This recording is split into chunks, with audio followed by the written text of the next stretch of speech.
the enthalpy of neutralization of a weak acid in 1 molar solution with a strong base is -56.1. कोई weak acid का reaction है strong base के साथ, तो उसकी एंथैल्पी ऑफ न्यूट्रलाइजेशन कितनी दी है? -56.1. ठीक है.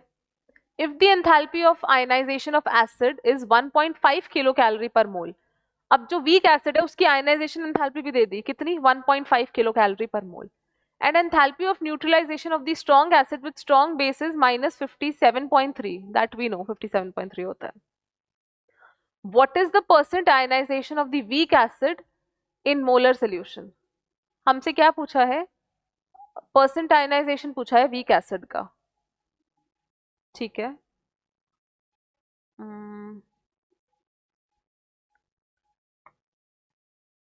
ठीक है. अब ये जो 1.5 दिया हुआ है ना, ये कब दिया हुआ है? जब 100% वो एसिड आयनाइज हो रहा है. ठीक है. वीक एसिड है ना. हाँ, मतलब कंसिडर यही किया जाता है, अगर 100% आयनाइज हो गया होगा तो कितनी एंथैल्पी देनी पड़ेगी? 1.5. लेकिन वीक एसिड कंप्लीटली टूटा नहीं होगा. ऑलराइट. तो ठीक है. तो इसको कैसे कर सकते हैं हम देख लेते हैं कि आयनाइज कितना हुआ है, मतलब जितना आयनाइजेशन हुआ है उसके कॉरेस्पॉन्डिंग कितनी एंथैल्पी दी है. ये तो तब है ना, आइडियली जब इतना 100% टूटता तब 1.5 देनी पड़ती. अब एक्चुअली में दी कितनी है वो निकाल लेते हैं हम. कैसे?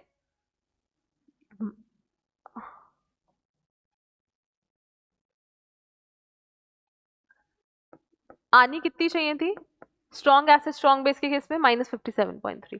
कुछ आपने किस में दे दी? इसके डिसोसिएशन में, आयनाइजेशन में. मान लो वो वैल्यू है x, तो कितना आया एक्चुअली में? माइनस का 56.1. ये हमने पुराने मेथड से किया है कि enthalpy of ionization is equals to enthalpy of neutralization of weak acid strong base plus minus neutralization of strong acid strong base. ठीक है. उधर से हमने क्या निकाला है? x का वैल्यू कितना आएगा? ये -56.1 प्लस 57.3.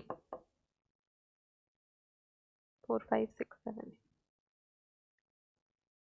कितना आ जाएगा? ये 1.2 है ना. ये जो आएगा 1.2, इसका मतलब ये कौन सा केस है?